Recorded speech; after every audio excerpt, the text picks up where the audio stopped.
सिवान के शहाबुद्दीन के आतंक को दिखाया था और वो कहते थे कि मैं सिवान को मुक्त कराऊंगा और सिवान मोहित होकर के उनको अपना सांसद बनाई और उसके बाद लगातार वो 2 बार सांसद बने यहाँ का।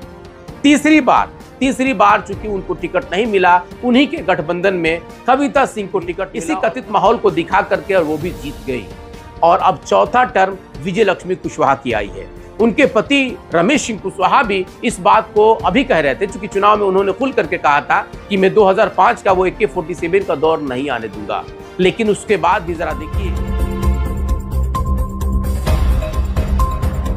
यूं तो बिहार 38 जिलों से बना हुआ एक प्रदेश है, लेकिन इसमें एक प्रमुख जिला है सिवान। जैसा कि मैंने आपको स्क्रीन पे ही दे दिया है और आप समझ गए होंगे कि आज मैं जिस पे चर्चा करने जा रहा हूं वो सिवान ही है। बिल्कुल आपने सही समझा कि आज हम सिवान पे ही चर्चा करेंगे। और सिवान चूंकि 1972 में जब सिवान सारण प्रमंडल से अलग होकर के एक जिला बना और उस जिले को ये सोच करके बनाया गया था कि काफी समृद्ध होगा और यहाँ के लोग मेहनत कश होते हैं। हालांकि 2011 सेंसस के अनुसार अगर हम बात करें तो सिवान की कुल आबादी 33,30,948 के आसपास है और यहाँ गांवों की संख्या 1548 है और यहाँ का जो क्षेत्रफल है वो 2219 वर्ग किलोमीटर है।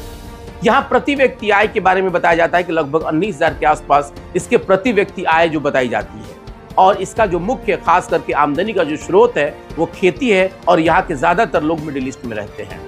लेकिन ये हमेशा से राजनीति का एक शिकार बना हुआ है। आपको याद होगा कि जब दिवंगत पूर्व सांसद डॉक्टर मोहम्मद शहाबुद्दीन यहाँ के सांसद हुआ करते थे, लगभग 3 बार वो यहाँ के सांसद रहे और 3 बार वो यहाँ से विधायक भी रहे, यानी कि जीरादेई से विधायक रहे।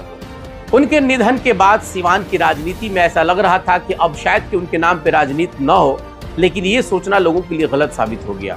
आज भी उनके नाम पे यहाँ का सियासत होता है और वहाँ जब भी उनका नाम लिया जाता है तो ये जरूर जोड़ा जाता है कि उनके समय में बहुत ज्यादा आतंक था और उस आतंक के माहौल को आज भी यहाँ के नेता दिखाते हैं और जिसका नतीजा है कि यहाँ के कई बड़े कुकर्म हो या कई बड़ी घटनाएं हो या कई ऐसे जो उनके वादे होते हैं वो सब छूट जाते हैं और जनता भी देखिए कितना भोली भाली है कि वो पूछ भी नहीं पाती है कि आखिर जिस माहौल को आप दिखा करके बात करते हैं अब ना वो व्यक्ति है और ना उस तरह का माहौल है, फिर इस तरह की बातें और इस तरह की माहौल का आप हम लोगों को डर दिखा करके कैसे इस बात को करते हैं।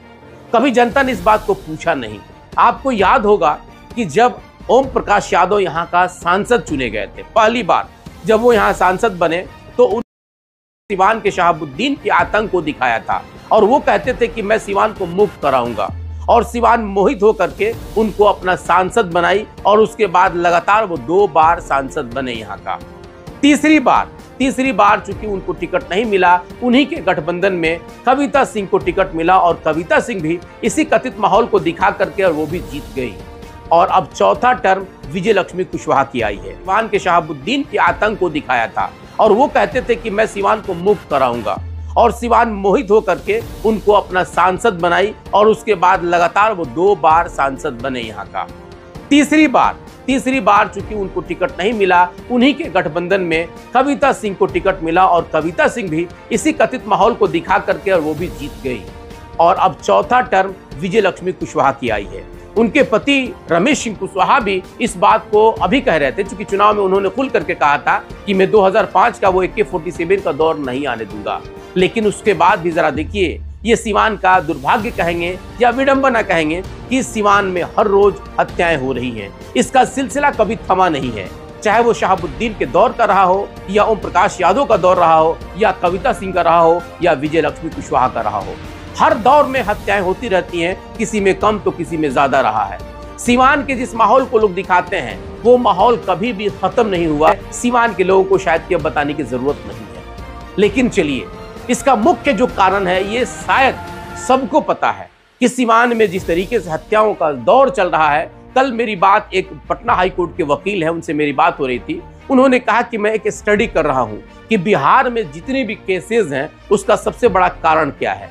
तो सबका अलग अलग कारण हो सकता है, लेकिन उन्होंने बताया कि सिवान और छपरा और गोपालगंज का जो अपराध का मुख्य कारण है वो यहाँ का जमीनी विवाद बताया जाता है।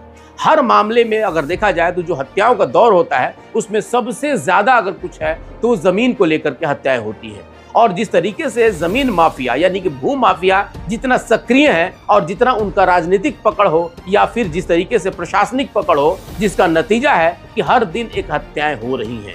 ये हमारे एक हाई कोर्ट के जो वकील हैं उनका इस बात का कहना है, क्योंकि उनके पास इस बात का डाटा था कि जो केसेस पटना में आते हैं, हालांकि अन्य जिलों को छोड़ दीजिए, जो राजधानी पटना हाई कोर्ट में जाता है उसके आधार पर उन्होंने इस बात को कहा। अब आप सोचिए कि जिस जिले का मुख्य कारण अपराध का जो होता है वो जमीन का है, तो क्या यहाँ के नेता या यहाँ के अफसर इस बात को नहीं समझ रहे हैं? लेकिन आम जनता कितनी भोली भाली है कि वो इस बात पे विश्वास करती है कि अगर हम अब फलाने नेता को चुन लेंगे तो यहाँ का आतंकित जो माहौल है वो खत्म हो जाएगा और अपराध यहाँ से समाप्त हो जाएगा।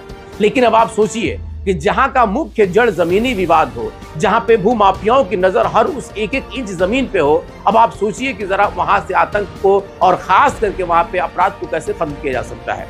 लेकिन एक बात देखिए जरा, ये बात मैं समझ रहा हूं कि यहाँ के हर उस जनप्रतिनिधि को है, चाहे वो वर्तमान के सांसद हो या पूर्व के सांसद हो या विधायक हो या यहाँ के अफसर हो, उन सबको पता है कि सीवान में जितने भी क्राइम होते हैं, जितने भी आपराधिक घटनाएं होती हैं, उनमें 80 से 85% जमीनी विवाद को लेकर के है। और ये जमीनी विवाद कहां से उत्पन्न होता है, शायद ये किसी को छुपाने की जरूरत नहीं है, इसे बताने की भी जरूरत नहीं है, इसे हर आदमी समझता है।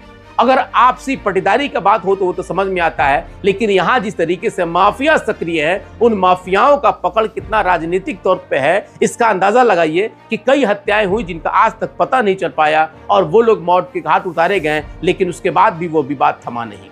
आज भी जिस तरीके से जो घटनाएं हो रही हैं उसके पीछे मुख्य कारण यहाँ के जमीन माफियाओं का ही देन है, लेकिन उसके बाद भी प्रशासन या यहाँ के राजनीतिज्ञ इसके ऊपर कोई अंकुश नहीं लगा पा रहे हैं। लेकिन आम जनता कितनी भोली भाली है कि वो हमेशा जो है कि राजनीतिक भंवर में फंस करके वोट तो दे देती है, लेकिन इस अपराध से अपने आप को ना तो बचा पाती है ना अपने परिवार को बचा पाती है। देखिए, मैं बहुत जिम्मेवारी के साथ इस बात को कह रहा हूँ कि सीवान का अपराध जो बढ़ा हुआ है इसके पीछे सबसे बड़ा काम है और वो यही है कि यहाँ के जिस तरह माफियाओं का नजर हर सीवान के उस जमीन पे है और उसमें जो विवाद बढ़ रहा है उसके कारण यहाँ की हत्याएं हो रही है।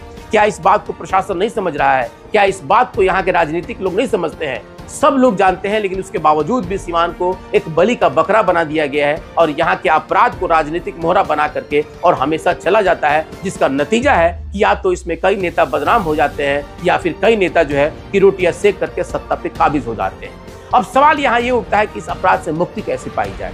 तो इस मुक्ति का एक सबसे बड़ा कारण है आम आदमी। आम आदमी स्वयं अगर इस बात को समझ ले, या एक आम आदमी इस बात को समझ रहा है और उसके बाद जिस तरीके से जो हत्याओं का दौर चल रहा है उसमें आम आदमी को इस बात को समझना होगा कि इसके पीछे जो मुख्य कारण है उसका कारण जो है कि कहीं ना कहीं एक राजनीतिक तौर पे उन लोगों का अपना पकड़ भी बताया जाता है और उस राजनीतिक तौर पे जो पकड़ मानी जाती है, जिस तरीके से वो अपने आप को आका समझ बैठे हैं, उसका सबसे बड़ा कारण है कि आम जनता उनको वोट दे करके जिताती है, चाहे वो जिस भी तरीके से हो। अच्छे आदमी आपके बीच आते हैं लेकिन आप अच्छे आदमी को चुन नहीं पाते हैं। आपके मन में ये रहता है कि ये क्या कुछ करेगा, लेकिन आपने हमेशा अपने आप को जिस तरीके से यहाँ की जो राजनीति है उसका भेंट आप खुद चढ़ते जा रहे हैं। आज जिस तरीके से सीवान की जो हालात बनी हुई है, देखिए विकास के बारे में अगर बात करें, विकास के बारे में तो सोचना ही यहाँ पे अपने आप में एक तरह से जुर्म है, या फिर यूं कहिए तो अपने आप को आत्मग्लानि महसूस करता है आदमी जब सीवान की व्यवस्था को देखता है। क्या कभी सीवान की व्यवस्था को लेकर के यहाँ के लोगों ने कभी अपने जनप्रतिनिधियों से पूछा है?